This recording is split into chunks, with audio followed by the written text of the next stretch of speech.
All right, what is going on, guys? Back at it again, live again. All right, so I just want to start off for those that follow me by saying that the hard body is gone. Yep, I sold it. I got exactly what I wanted for it. I did not negotiate on price at all, but as you can see, I have purchased another vehicle. This is a 95 4Runner. Um, this thing has a problem where the transmission is leaking all over the place. I could just replace the transmission with a used one for like 300 bucks. So that might be something I will be doing here in the near future. But I'm not in a huge rush because I've got so many other jobs going on. Uh, and yeah, I changed the tires on it to some 33-inch tall Mickey Thompsons. Had some crap tires on it before, just stock size.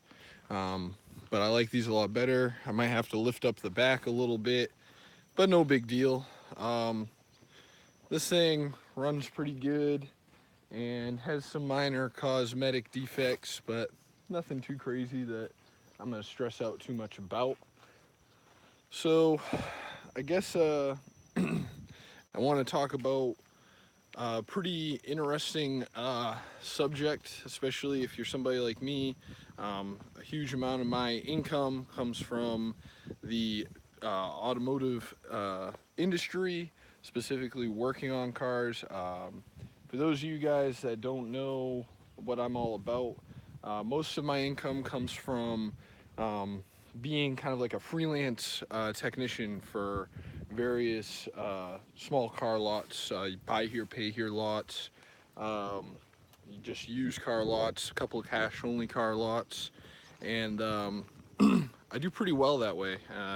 Working pretty much for myself, I don't, there's no used car lot that would keep me there all the time because I go there to do the bigger stuff, So the they usually have like a guy that's there all the time, but he can't do the really higher end type of repairs. Plus, on top of that, I've been working like a regular on the books job to help prove income to get some financing stuff moved around. I'd like to get a house, purchase a house, so um, trying to work a normal job so I can turn in like some regular pay stubs and say all that and be above board. I pay taxes and everything self-employed, but the bar is a little bit higher for getting financing when you're self-employed like that. So that's why I've done this. I'm not sure if I want to keep working on the books on a permanent basis or if I want to eventually step back to doing more self-employed stuff. Kind of doing both at the same time right now, and it's a lot of work. And you got to work hard to accomplish your goals. And that's one thing I tell everybody is, when they start telling me about all the things they want to do and all these goals that they have, I mean, I support it completely. If you want to get rich or you just want to be your own boss, whatever you want to do, I totally support it. But one thing I say is don't put yourself in a bad position. If you're not going to work hard for it, just don't bother. Keep doing your thing, working for somebody else for the check you're going to get every week. Because like anything else, it's feast or famine. Um, there's people that feast every single day of the week, but they don't tell you about what it took to get there. So, yeah. But I do want to talk about what is going on in the automotive industry. I pay attention to everything in it because the point is it's all going to affect me. It's all going to roll downhill and I'm going to see what happens. And I see Nate is on the stream. Nice to see you, Nate. Um, so yeah, as all these changes come down the line, it's all a river, man. I'm not working directly for GM. Obviously, I'm not working directly for Ford or anybody. But what they do has an effect on my life. So it pays for me to look at that stuff. And one thing you guys may have heard about is Ford is cutting back pretty much their North America lineup to pretty much only be light trucks, and obviously their commercial side too. They're gonna have trucks, SUVs, and I think they're gonna keep like one car or two cars. I'm not sure what the lineup's gonna be, but they're cutting out a huge portion of what they're gonna offer for just regular cars. And it's a simple business decision. They saw like what people were buying, they saw what people wanted, and rather than producing a whole line of cars that people aren't super interested in buying or driving, when the F-150 is the best-selling vehicle in America, I think that's still true to this day. The F-Series, if you include all the heavy-duty trucks, you know, the Super Duties and stuff, I mean, that's the best-selling vehicle on the road. And I own an F-150, an older one, but I still have one. Um, so when you think about it from that company's perspective, that makes sense. But why is it that people aren't buying cars and they're buying more trucks than cars? Well, there's a couple of reasons, right? One, trucks are a status symbol. People really, think that proves something about who they are. Their friends all have trucks; they want a truck too, and so that's how that sometimes happens.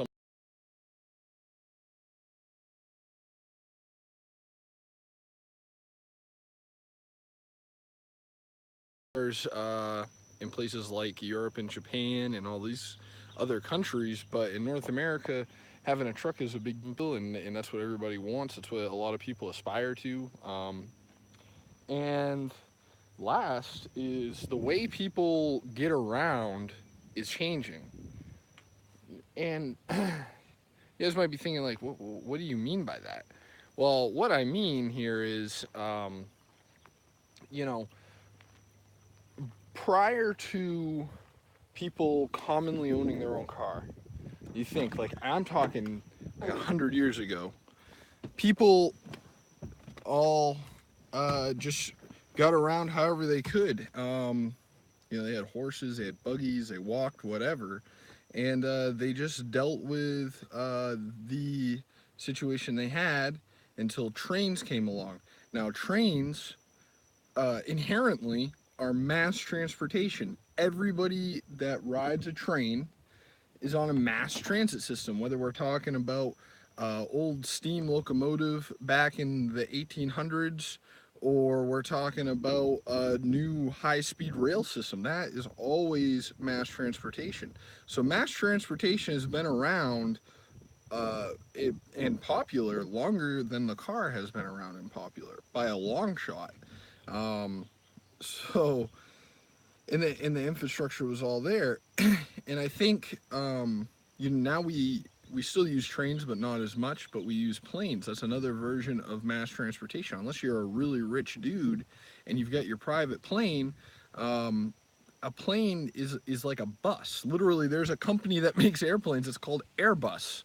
And buses are public transportation and everything like that. But we're seeing so many people traveling various distances, whether it be something that only 10 or 20 years ago people would have just drove like 3 hours, 4 hours, something like that. They'll take a plane, it only takes 20 minutes. We see a lot of people doing that now, or there's people that have businesses and they have to travel back and forth across the country, so they don't need to use a car, at least their own personal car, nearly as much. So we have this huge advent of this public transportation system. You've got guys like Elon Musk, the guy that owns Tesla, creating this tunnel system. The Boring company that Elon Musk owns is creating a tunnel system, which is really going to be a type of pseudo halfway mass transportation. And we're seeing people trying to be more economical because the price of having your own personal transportation is just getting higher and higher. The infrastructure to support it is getting harder to build as things are piling up on each other and as new rules are being put in place. We have a good interstate system that was built on pretty much eminent domain, which is essentially our country stealing people's land to build a highway. But now those highways are getting more and more clogged. It's taking longer to get where you want to go, and there's a push from the government for people to carpool, to use mass transit, that kind of thing. So that's going to really hit the total number of personal vehicles on the road, and I think Ford sees that. I think Ford understands that yes, there will be people that buy cars, and yes, there will be some demand for that, but the biggest demand is going to come from people wanting light trucks, whether that be a F-150, 250, 350, so on. And so they really want to focus more on that or on the SUV market, because as people use their personal vehicle less, they're going to be less concerned about how economical it is when they use it, because they can say, for instance, oh, I travel to work on a train, every day, and I only use this car on the weekend. So what's so important about the gas? I'd rather have a big vehicle that I can put all my stuff in so I can go on these long trips. That kind of thing. So Ford is trying to look into the future, and I think that they might be right on some of this. Um, Now, another thing to keep in mind here is the advent of ride sharing applications, and ride ordering applications like Uber or Lyft. I think it's becoming more and more common to see people using Uber to get around and do normal everyday things. So, what might happen is, people might stop using cars altogether. They might decide, I don't need a car. I can get wherever I need to go on foot or take a bus or a train. And then if I need to go somewhere that I don't normally go to, I'll just use Uber. And Uber's doing everything they can to make it so that they're your only transportation. Now they're working on self-driving cars, and regardless of what anybody says, self-driving cars are going to happen. And yes, the technology can do it.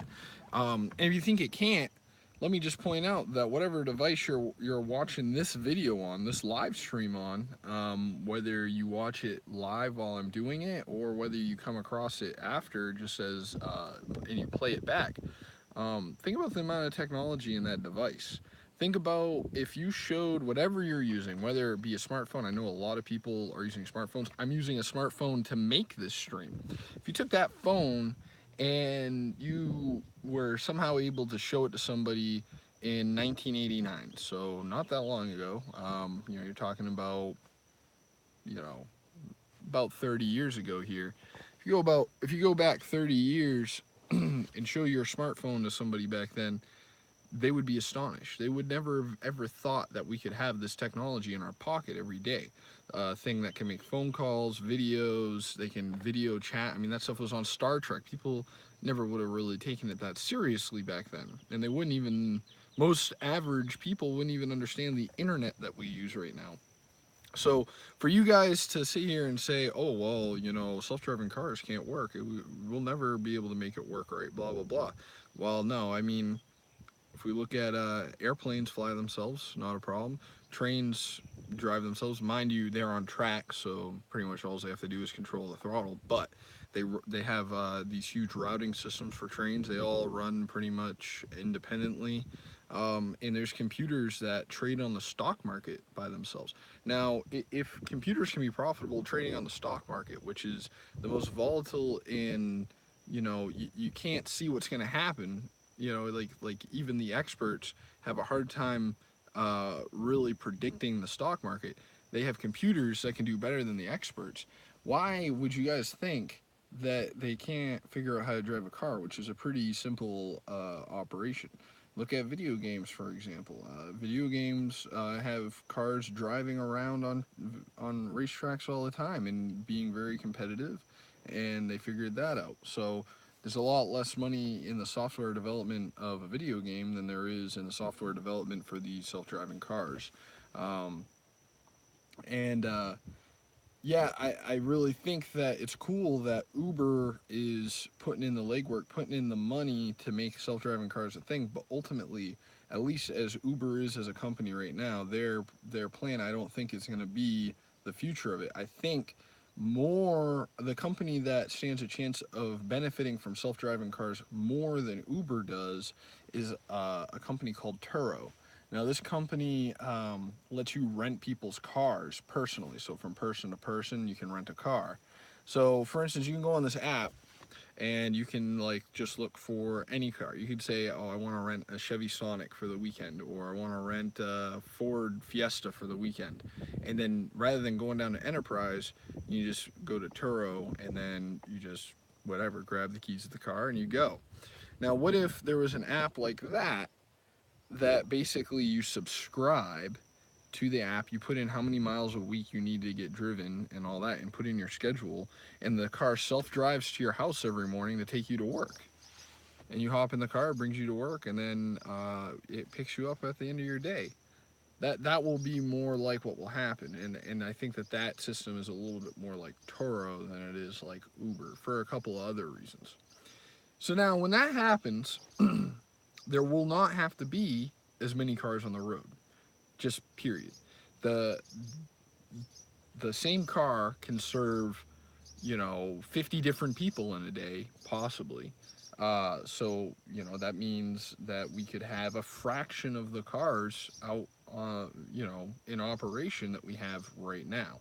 And those cars that are in operation will not be owned by private individuals, they will be owned by corporations. So, just like airplanes, there are small airplanes owned by individuals, and yeah, of course, there's not a lot though. Most of the airplanes are owned by corporations, and they have these big corporate contracts to do repairs to them. Whether, you know, uh, you know, you have your own shop and your own mechanics that work on them, or I'm sure that there's companies that contract that stuff out to other guys to work on their airplanes. I think that the future of the auto repair business will be very similar as the current status of the airplane repair business.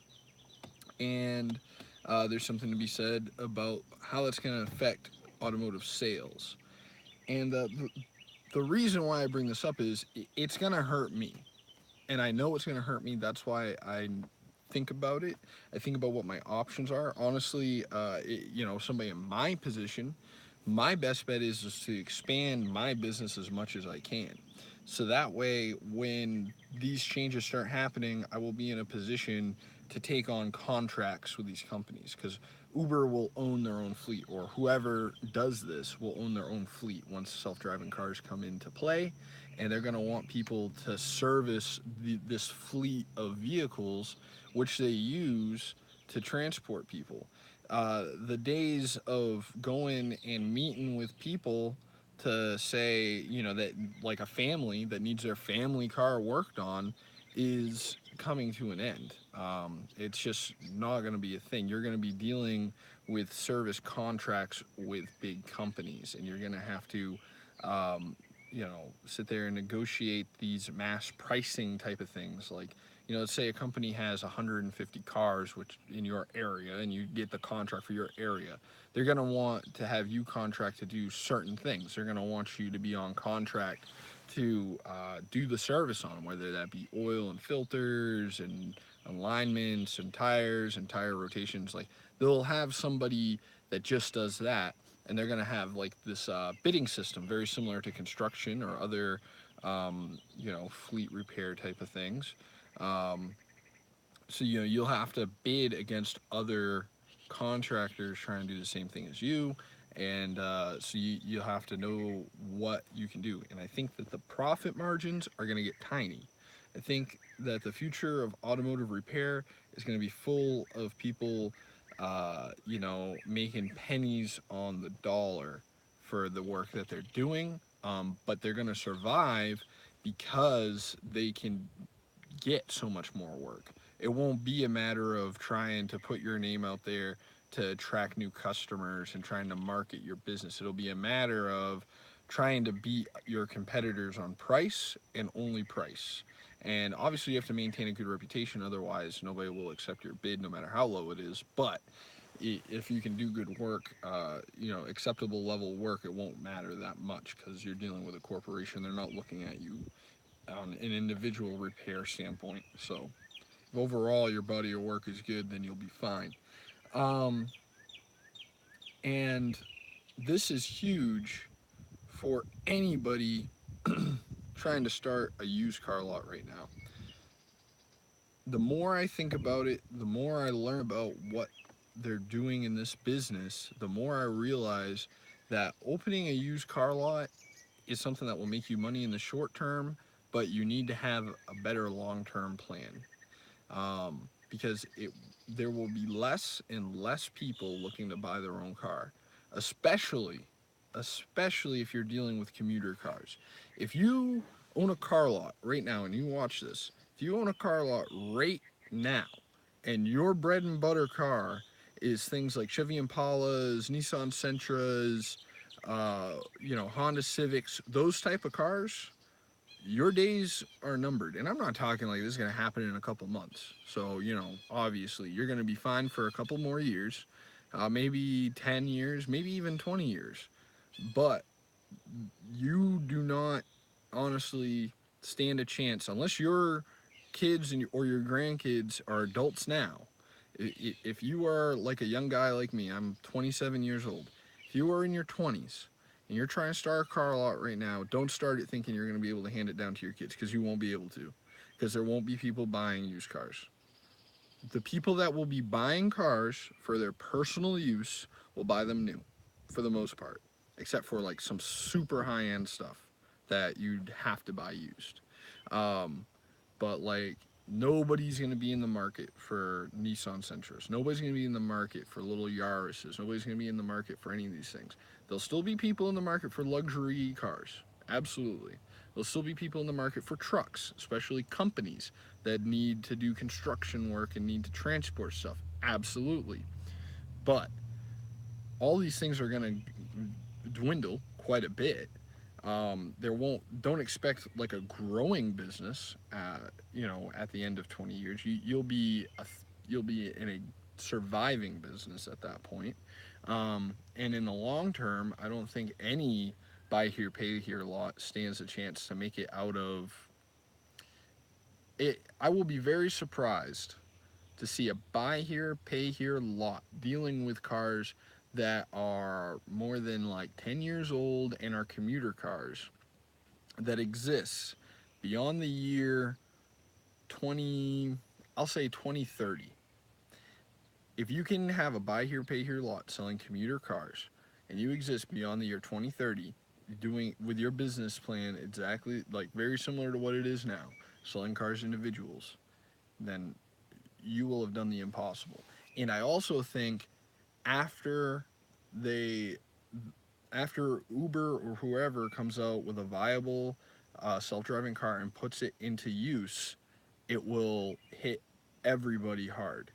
Over the 6 months after that happens, I think that probably a quarter of everybody that's in this business within that 6 months is going to be gone.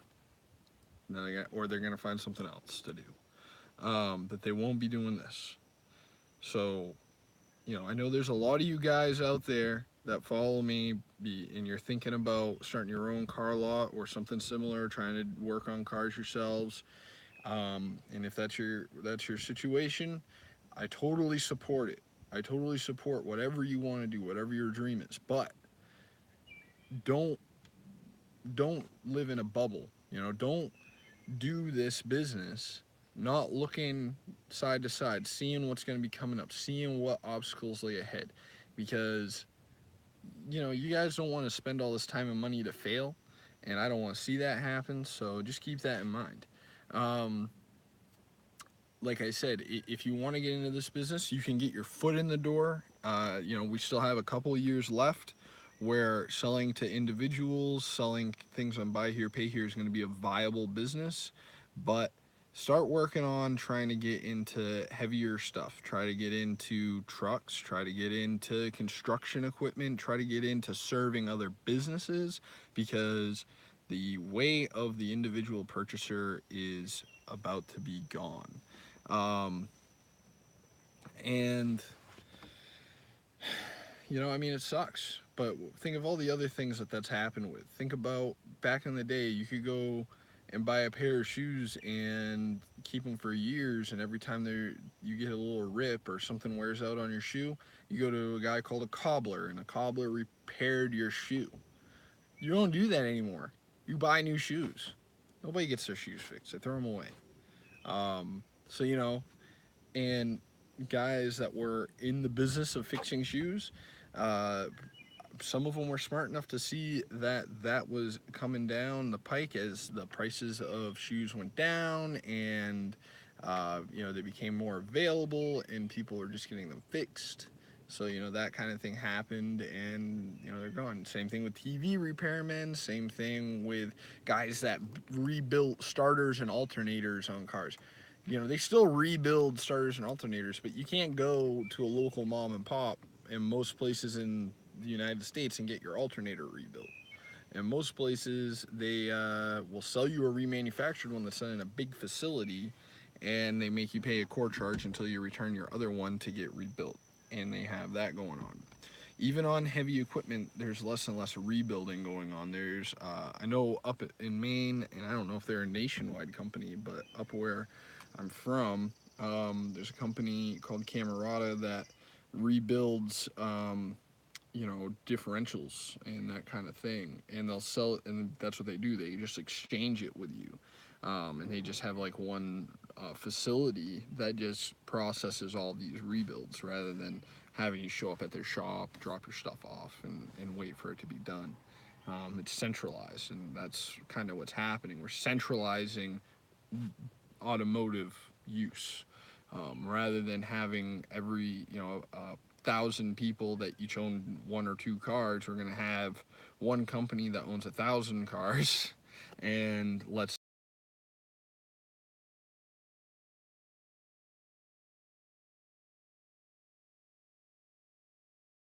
If you like this video, give it a like, and please subscribe for more. I will catch you guys in the next one.